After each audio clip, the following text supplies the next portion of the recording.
জীবন মানে যুদ্ধ করি, বর্তমান চলি আমরা রিস্কেওয়ালা, আমাদের যুদ্ধ করে চলতে হয়, এতটুকুই আমরা শুধু জানি। হ্যালো দর্শক, নবযুগ টিভি ইউএসএ তে আপনাদের সবাইকে স্বাগত। সাথে আছি আমি ঈশিতা জামান, বাংলাদেশ থেকে।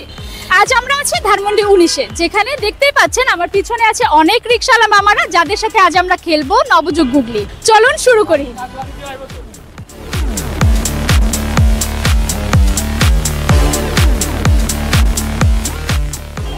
মামা, আপনার নাম? আমার নাম মোহাম্মদ মনিরুল ইসলাম। আচ্ছা মনির মামা, আপনি কতদিন ধরে রিকশা চালাচ্ছেন? আমি অনেক ছোট থেকে রিক্সা চালাই, প্রায় 2001 সাল থেকে। তো অনেক দিন। জি। আমার দেশের বাড়ি কোথায়? আমার দেশের বাড়ি রংপুর। তো আপনাদের বাসায় কে কে আছে? আমার বাসায় আমার মা আছে, আমার বউ আছে, আর দুটো ছেলে আছে। আচ্ছা, আপনাদের দেশের বাড়ি কোথায়? রংপুর।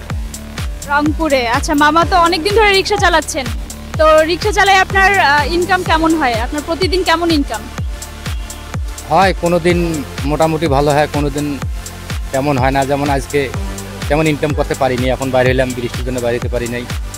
বিভিন্ন ধরনের স্কেলার, বিভিন্ন ধরনের টেনশন থাকে। যখন আমি এখনও বাইরে এলাম, কেবল বাইরে মানে 120 টাকা মারছি এই পর্যন্তই। মনে করেন এক এক দিনে এক এক রকম কামাই হয়, কোনো দিন 800 হয়, কোনো দিন 500 হয়, 600 হয়, কোনো দিন নাও হয়, এই আর কি।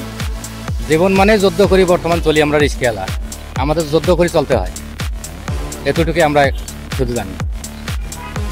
জীবন মানে যুদ্ধ। মামা কিন্তু খুব বড় একটা কথা বলে ফেলেছেন। আচ্ছা মামা, আপনি ছেলেদেরকে পড়াশোনা করান?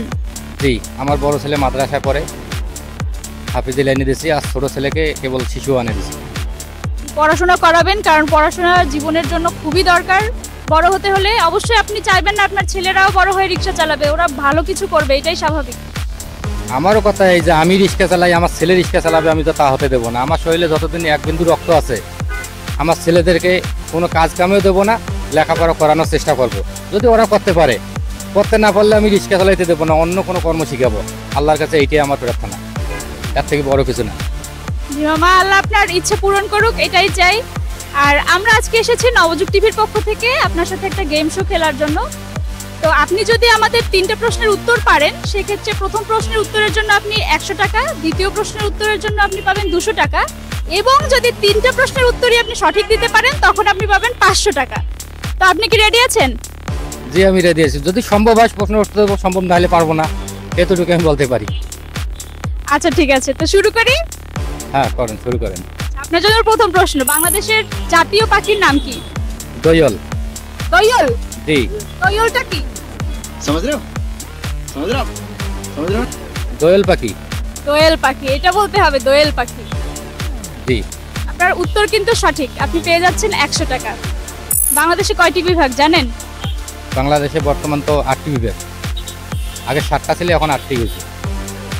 কি কি নাম বলতে পারবেন? ময়মনসিংহ, বরিশাল, খুলনা, রাজশাহী, রংপুর, চিটাগাং, সিলেট, কুমিল্লা। ঢাকা কই গেছে? ঢাকা। আচ্ছা মামা, আপনার জন্য পরের প্রশ্ন, এবং এটা পারলে আপনি পেয়ে যাচ্ছেন নবযুগের পক্ষ থেকে 500 টাকা, কারণ আপনি এর আগে 2টো প্রশ্নের সঠিক উত্তর দিতে পেরেছেন। আচ্ছা, কোন মাসে 28 দিন থাকে? কোন মাসে? এটা আমি বাংলা মাসের হিসাব জানি না, আরবি মাসেরও হিসাব জানি না, তবে এতটুকু জানি 11 মাসে 28টি তারিখ 28 দিন থাকে। 11 মাস, আরেকটা মাস কোথায় গেছে? ও হ্যাঁ, 12 মাস। হ্যাঁ সরি। আপনার কি মনে হয়, আপনি কি সঠিক উত্তর দিতে পেরেছেন? আমার তো মনে হয় সঠিক উত্তর দিতে পেরেছি। মামা কিন্তু অনেক কিছু জানে। মামা, আপনি 3টি প্রশ্নেরই সঠিক উত্তর দিতে পেরেছেন, আপনি পেয়ে গেছেন নবযুগের পক্ষ থেকে 500 টাকার প্রাইজ মানি। কেমন লাগছে? জি, ভালো লাগছে।